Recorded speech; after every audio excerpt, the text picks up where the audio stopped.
2 Kings chapter 4 Elisha and the widow's oil.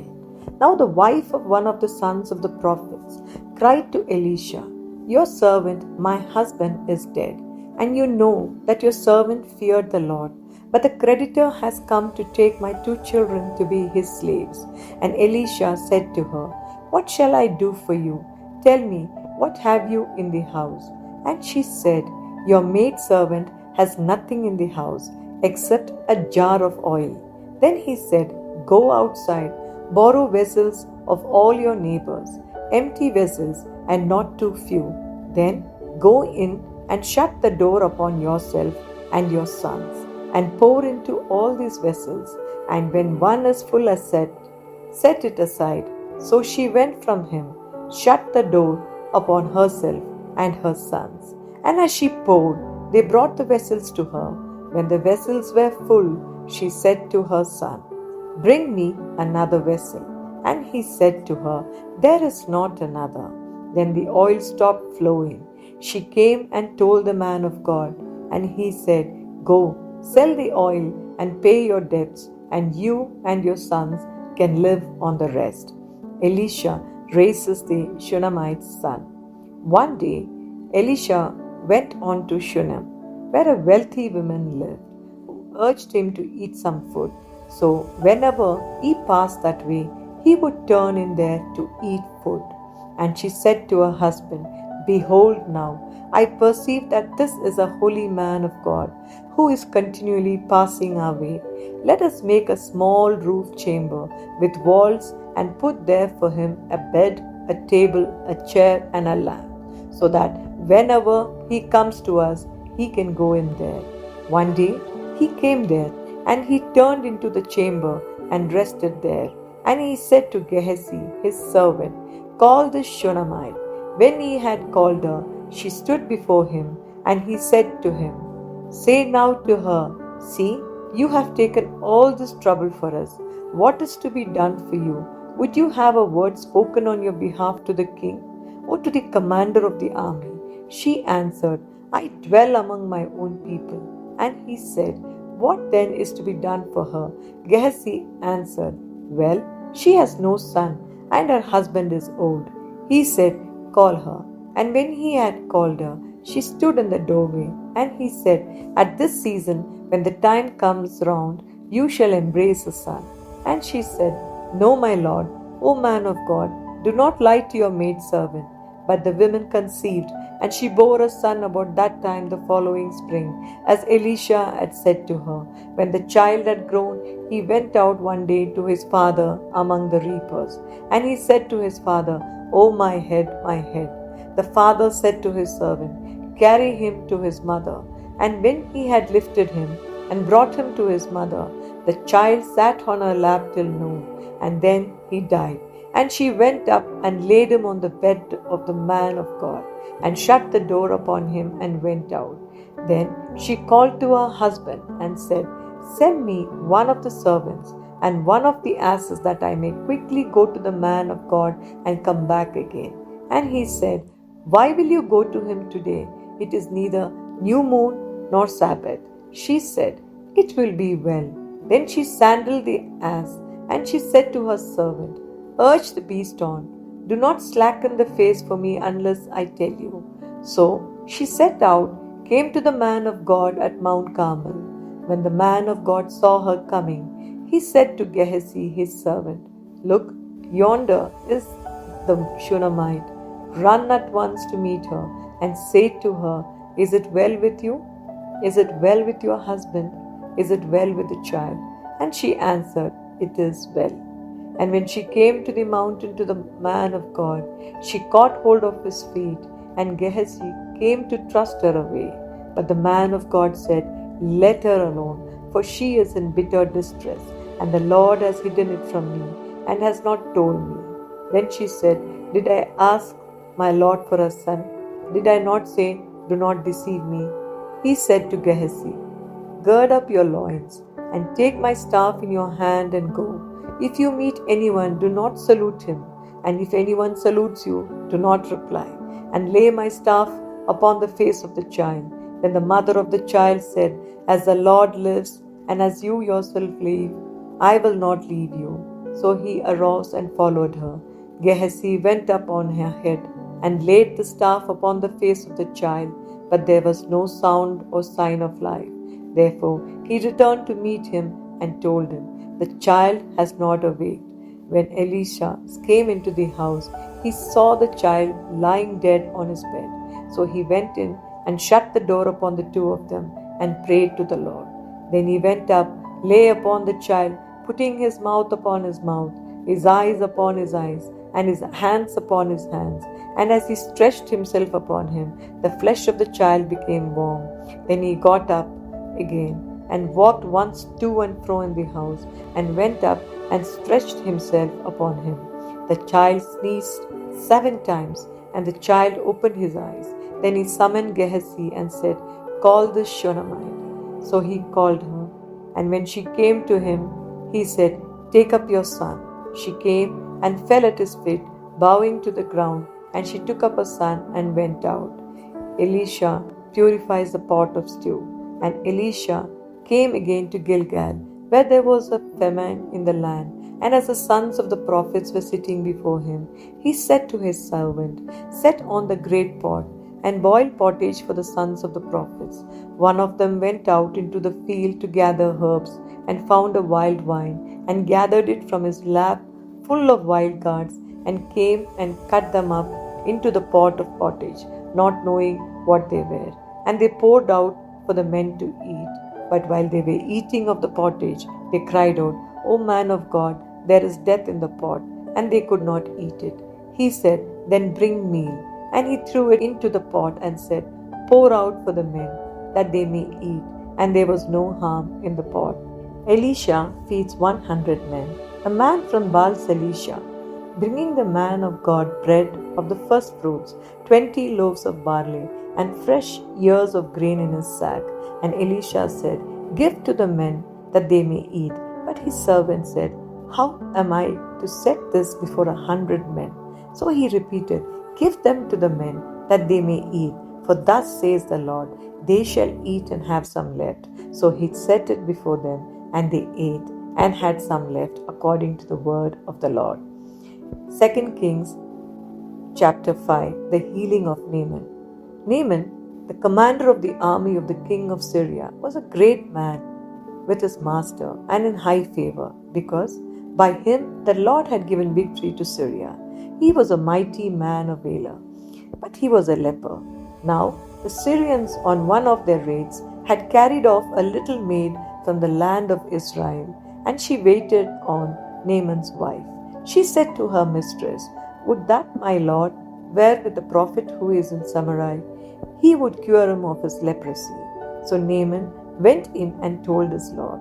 Thus and so spoke the maiden from the land of Israel. And the king of Syria said, go now, and I will send a letter to the king of Israel. So he went, taking with him 10 talents of silver, 6,000 shekels of gold, 10 festal garments. And he brought the letter to the king of Israel, which read, when this letter reaches you, know that I have sent to you Naaman my servant, that you may cure him of his leprosy.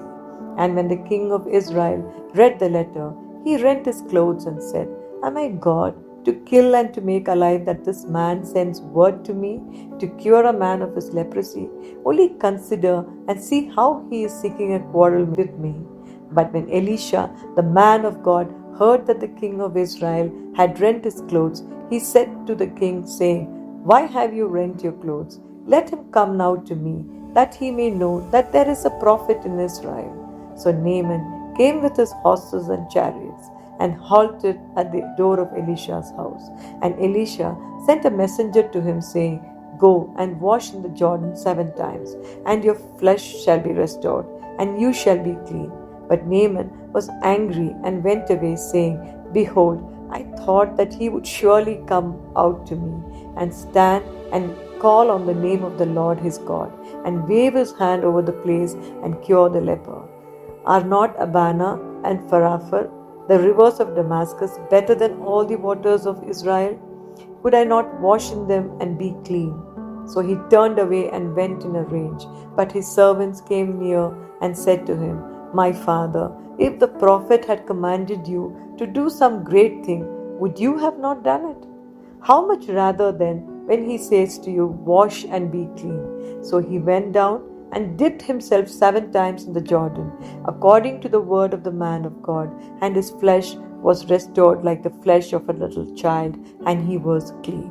Then he returned to the man of God, he and all his company, and he came and stood before him, and he said, Behold, I know that there is no God in all the earth but in Israel. So accept now a present from your servant. But he said, As the Lord lives, whom I serve, I will receive none.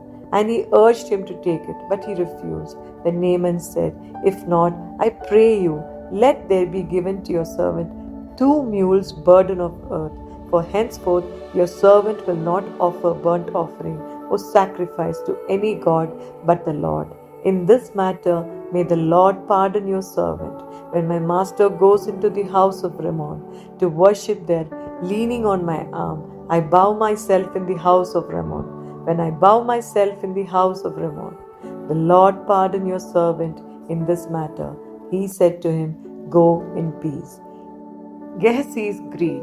But when Naaman had gone from him a short distance, Gehazi, the servant of Elisha, the man of God, said, See, my master has spared this Naaman, the Syrian, in not accepting from his hand what he brought. As the Lord lives, I will run after him and get something from him. So Gehazi followed Naaman, and when Naaman saw someone running after him, he alighted from the chariot to meet him and said, Is all well? And he said, All is well. My master has sent to me to say, There have just now come to me from the hill country of Ephraim 2 young men of the sons of the prophets. Pray, give them a talent of silver and 2 festal garments. And Naaman said, Be pleased to accept 2 talents. And he urged him and tied up 2 talents of silver in 2 bags with 2 festal garments and laid them upon 2 of his servants. And they carried them before Gehazi. And when he came to the hill, he took them from their hand and put them in the house. And he sent the men away, and they departed. He went in and stood before his master. And Elisha said to him, Where have you been, Gehazi?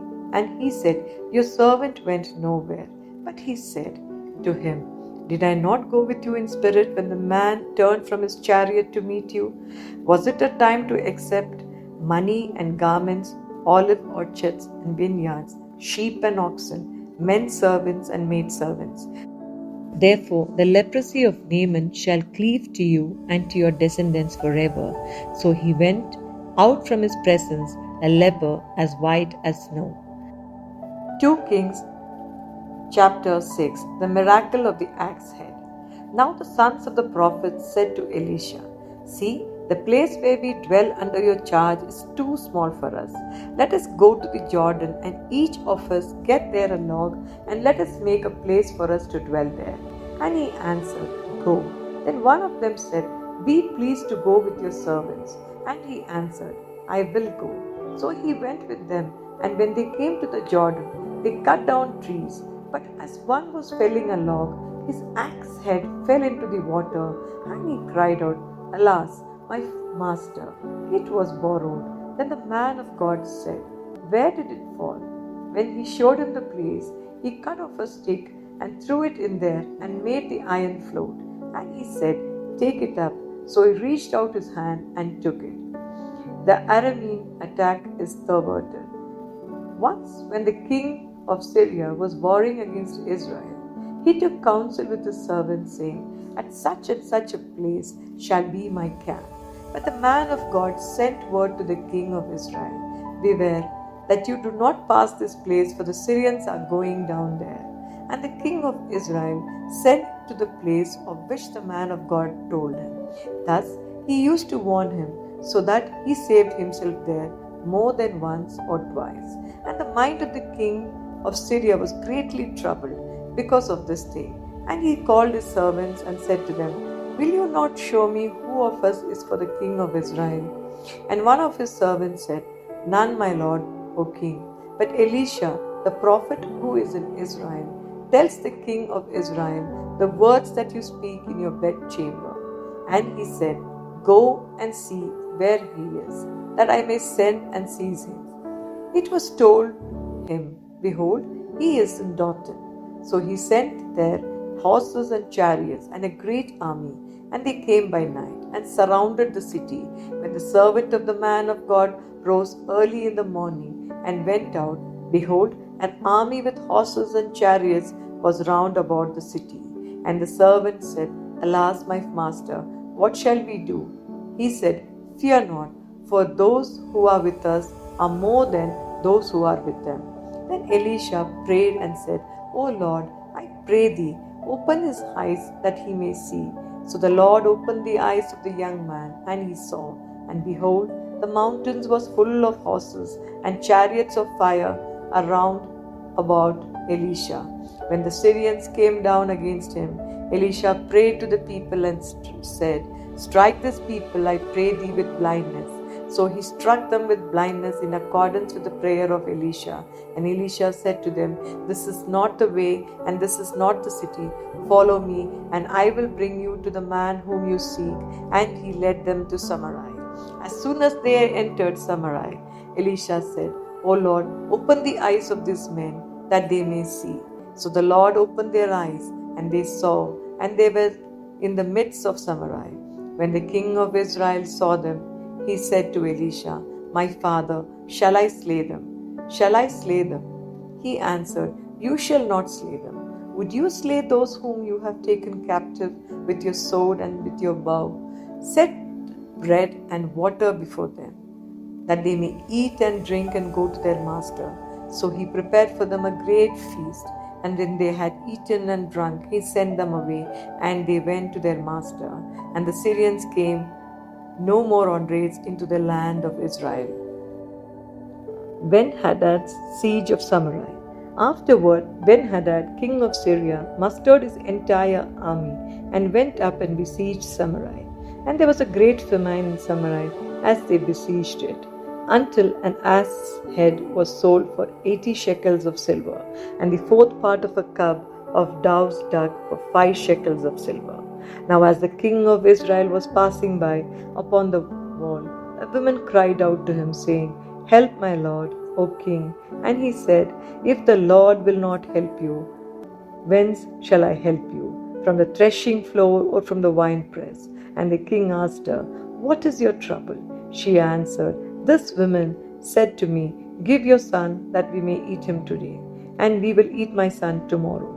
So we boiled my son and ate him. And on the next day I said to her, Give your son, that we may eat him. But she has hidden her son. When the king heard the words of the women, he rent his clothes. Now he was passing by upon the wall, and the people looked, and behold, he had sackcloth beneath upon his body. And he said, May God do so to me, and more also, if the head of Elisha, the son of Shaphat, remains on his shoulders today. Elisha was sitting in his house, and the elders were sitting with him. Now the king had dispatched a man from his presence. But before the messenger arrived, Elisha said to the elders, Do you see how this murderer has sent to take off my head? Look, when the messenger comes, shut the door and hold the door fast against him. Is not the sound of his master's feet behind him? And while he was still speaking with him, the king came down to him and said, This trouble is from the Lord. Why should I wait for the Lord any longer?